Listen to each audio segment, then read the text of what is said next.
저희가 지난 시간에도 잠깐 얘기를 나누긴 했는데 세계에서 ICO가 현재 좀 금지되어 있는 나라가 우리나라랑 중국 두 나라밖에 없죠.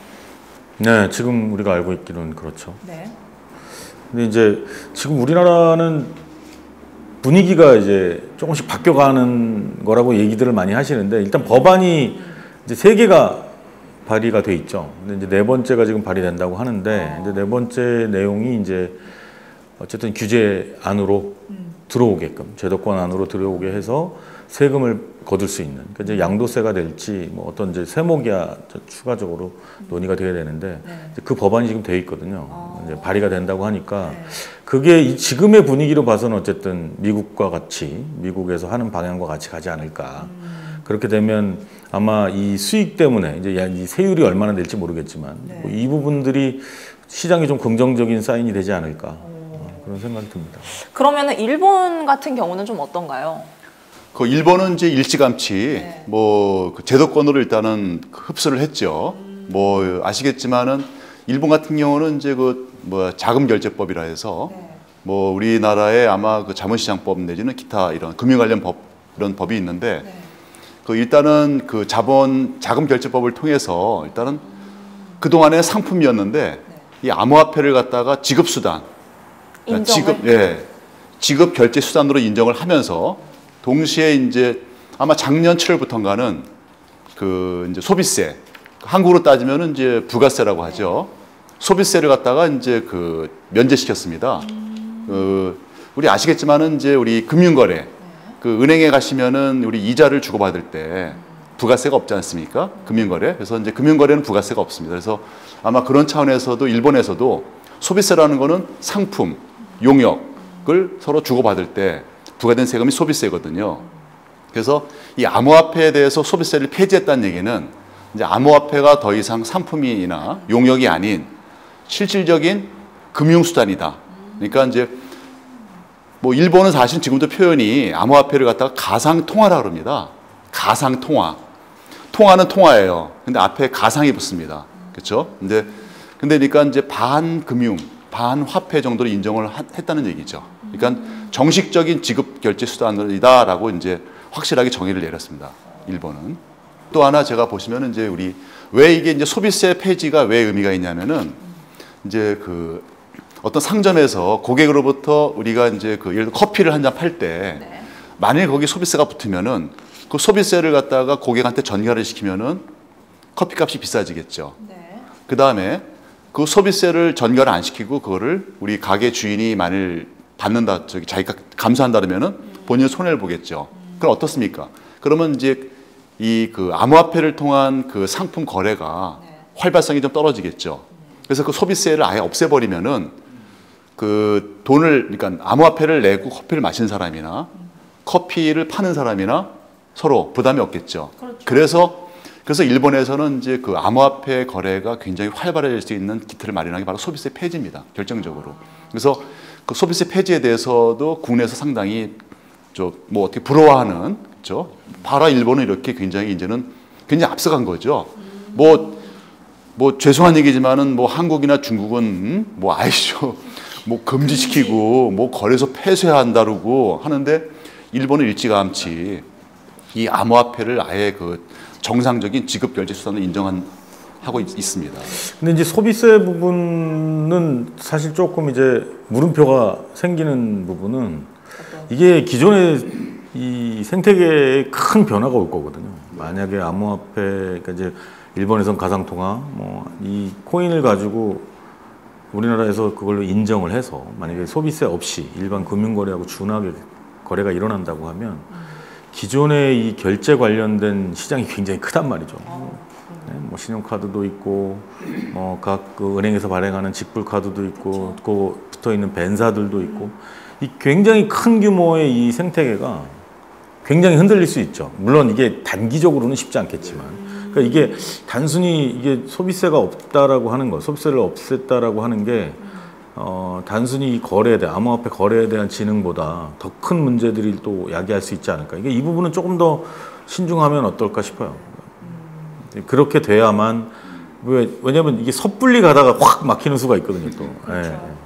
그러니까 일본이 보니까 이제 소비세까지 폐지하고 이제 우리 한국으로 따지면은 이제 어떤 법적 근거도 마련하고 소비세도 폐지하면서 물꼬를 완전 터졌는데 실제로 암호화폐를 현장에 써보니까 일본에서 네. 이게 너무 불편하다는 얘기입니다. 아직은 결제가 시간이 오래 걸리고 네. 심지어는 이제 또 이 또 수수료가 붙는 거예요. 그래서 뭐 커피 한 잔을 사 먹다 보니까 수수료가 더 비싼. 시간도 더 걸려. 아마 그 얼마 전에 이제 모 방송국에서 했던 이제 우리 암호화폐 스페셜 보시면은 그 내용이 나오거든요. 네. 네. 그 뭐 일본에는 사실 뭐 ATM도 있지 않나요? 이제 예, 비트코인이- 뭐 일본은 뭐 일찌감치 이제 뭐 ATM, 그러니까 비트코인 ATM기는 일찌감치 이미 설치를 했었고, 네. 그 다음에 이제 뭐 이더리움 ATM기도 설치를 했었는데, 이제는 보니까 이제 뭐 에이다까지도 이제 출금할 수 있는 뭐 사실 일본은 사실은 뭐 모든 게 다 이렇게 앞서가고 실험적으로 많이들 하니까 사실은 이제 저희가 보기에는 그렇게 신기할 것도 없어요. 다음에 뭐가 나올까 오히려 기대하는 입장이죠. 그 직불 카드가 오히려 이제 저는 좀더 다음 세대로 빨리 올 수 있을 것 같아요. 그러니까 직불 카드라는 거는 일단은 한 단계가 더 생기는 거거든요. 그러니까 이제 그 안에 코인이 얼마나 들어있는지를 가지고 체크만 되면 계산해 놓고 털어가면 되니까. 이제 지금 우리나라에서 이제 하겠다고 했던 거는 거래소 기반으로 이제 UI만 뭔가 결제되는 방식인데 실제로는 거래소에서 호가로 팔고 호가로 파는 시스템이거든요. 그러니까 아무래도 현재 내가 쓰는 시점에서의 가격보다는 비쌀 수밖에 없고. 이제 그 프로세스는 아래 거래소 시스템인데 보이기만 이제 결제처럼 보이는 거죠. 근데 이제 이런 부분이 좀 진화가 필요한 거죠. 근데 직불 카드가 그 어떤 또 하나의 과도기 모델이 되지 않을까. 스마트폰으로 이제 지갑에서 지갑으로 전송하는 개념으로 하기에는 지금 문제가 많습니다. 말씀하신 시간 문제도 있고 불편함도 문제가 있고.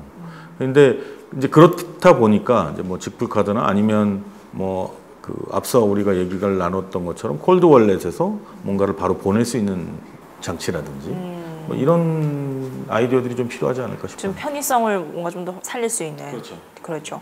그 뭐 편의성 얘기를 하니까 생각나는 건데 월급을 뭐 암호화폐로 받는 일본의 걸그룹 이런 거 네. 있지 않나요? 네, 뭐 굉장히 저도 이제 뭐 처음에는 굉장히 쇼킹하기도 하고 참 신기하기도 하고 뭐 재밌기도 하고 그다음 이 사람들 쭉 한번 내용을 보고 나면 이제 제가 나름대로 이제 방송도 보고 한번 인터뷰 내용 보니까 뭐 일단은 그 뭐 일본에서 등장한 이제 그 암호화폐 걸그룹 그 참 취지가 굉장히 참 뭐 이런 표현이 참 적절할지 모르겠지만 참 기특하더라고요. 네. 그 뭐 일부 암호화폐 투기꾼들 때문에 암호화폐의 가치가 이렇게 폄하되는 걸 보고 참을 수가 없어서 걸그룹을 발족을 시켰다. 근데 또 이 걸그룹 이 친구들이 보니 상당히 또 기특하더라고요. 나이들도 다 이렇게 어린데 자기들도 거기에 동감하고 뭐 또 거기다가 또 얼마 전에 보니까 뭐 그 월급을 갖다가 이제 암호화폐를 받았는데 이게 또 뭐 일본의 그 유명한 코인 체크 그 해킹 사건 때문에 그냥 받은 월급도 못 받았다 그래서 그 소속사에서는 그럼 엔화로 줄게 했는데도 이 친구들이 거절했답니다. 자기들은 암호화폐 걸들이 암호화폐 상징인데 엔화를 받을 수 없고 첫째, 두 번째로는 자기들을 좋아하는 고객들이 코인 체크 사태로 해서 일단은 돈이 잠겨서 고통을 받고 있는데 자기들도 고통을 같이 나눠야 되겠다. 참 기특한 것 같아요. 마케팅 선수가 제대로 붙여 있는 것 같은데. 네. 뭐 아시겠지만 거기 그 매니저도 자기 이름도 안 밝히고 사진도 안 찍고 자기 이름을 사토시 나카모토라 불러달라. 아, 그냥? 네. 예. 아, 참 보니까 참 뭐 우리 저 박 대표님 말씀대로 굉장히 정말 순수한 분들이 아니면은 정말 고도의 어떤 마케팅 하시는 분들이다. 네.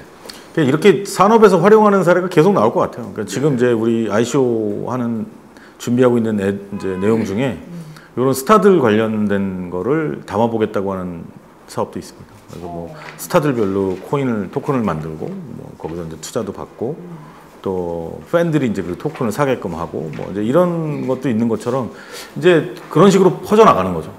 그렇죠. 기존 산업에서 활용하기 위해서. 이게 또 재밌는 거는요. 우리 또 이 암호화폐 걸들이 데뷔할 당시가 1월 달이거든요. 그때 보니까 우리나라에서 업비트에서 비트코인 가격이 2,100만 원, 2,200만 원대였어요. 근데 이 친구들 그때 가사가 들어오면 상당히 재밌습니다. 어떤 가사가? 뭐 마구 사지 마라. 네. 그쯤에 물리면은 뭐야 지옥이다. 뭐 메뚜기들처럼 뭐 여기는 보니까 이제 우리 한국에서는 이제 개미라고 하는데 일본은 메뚜기라고 하는 것 같아요. 뭐 메뚜기들 다 타 죽는다. 고점에 잡으면은 뭐 지옥이다. 뭐 하여튼 뭔가 그 앞으로의 폭락 사태를 마치 예견한 듯한. 근데 거기 매니저가 그때 그 인터뷰를 보니까 뭐 예견이라기보다는 운이 좋았다. 뭐 실제로 자기들도 사실 그 우려도 했었고 그래서 참 재밌는 것 같습니다. 하여튼 그래서 상당히 이제 그러다 보니까 사실은 그 뭐 보시면 혹시 뭐 보셨는지 모르겠지만은 노래는 그렇게 썩 잘하는 것 같지는 않습니다. 네 아는데 일단은 그 자체가 일단은 굉장히 어떤 그 센세이션을 일으켰는지 어쨌든 뭐 국내에서도 상당히 그 좀 이렇게 굉장히 화제가 됐고 해외에서도 상당히 화제가 됐고 뭐 이 친구들이 이제 그 코인 체크 사태로 우리 그 암호화폐 램이 이제 그 해킹돼 가지고 그 뇌물을 받은 그 이제 그 자기 월급을 못 받고 있다라는 것도 또 해외 토픽으로 나오고 뭐 상당히 참 뭔가 하여튼 그 우리 암호화폐에 대해서 이제 뭔가 뭐 꼭 이게 무슨 뭐 투기다 투자다 무슨 뭐 기술이다 떠나서 어쨌든 뭔가 어떤 엔터테인먼트적인 요소도 좀 있지 않나 이렇게 봅니다. 그러니까 단순 이제 산수로만 우리가 계산해 보면 1년 연봉을 코인으로 받으면 어쨌든 그 전통화폐로 받는 것보다 수익률은 높을 것 같아요. 그럴 수 있을 것 같아요. 네, 지난 1년의 어떤 곡선을 봤을 때. 네, 그렇습니다. 알겠습니다. 뭐 오늘 일본 얘기까지 이렇게 좀 나눠봤는데 이제 정리 멘트 한마디씩 좀 부탁드리겠습니다.